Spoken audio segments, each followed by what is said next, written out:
As a first homework, I would like you to implement this variation on the vesting validator. So in this, we have two beneficiaries and one deadline, and the logic is explained here. So the first beneficiary should be allowed to spend the UTXO when it's before the deadline, and the second beneficiary after the deadline.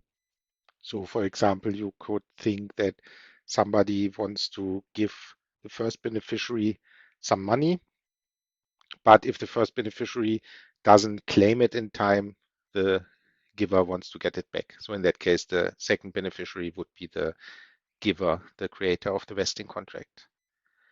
And as a second homework, I would like you to do what I alluded to before, to write a parameterized vesting contract where the parameter is only the beneficiary and the deadline is the datum, which I think might be the best option actually. As always, we wrote tests, so you can check your homework and you can run it, for example, with Cabal test, or alternatively, you can run it with Cabal test week 3 homework. Note that we changed something here.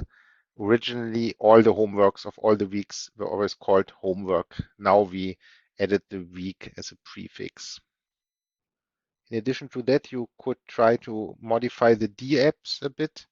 For example, you might want to filter out the UTXOs that are found by the beneficiary. So only display vesting UTXOs where the beneficiary is the current wallet that's connected. So only those UTXOs that you can actually claim, and maybe also filter those out where the deadline hasn't been reached.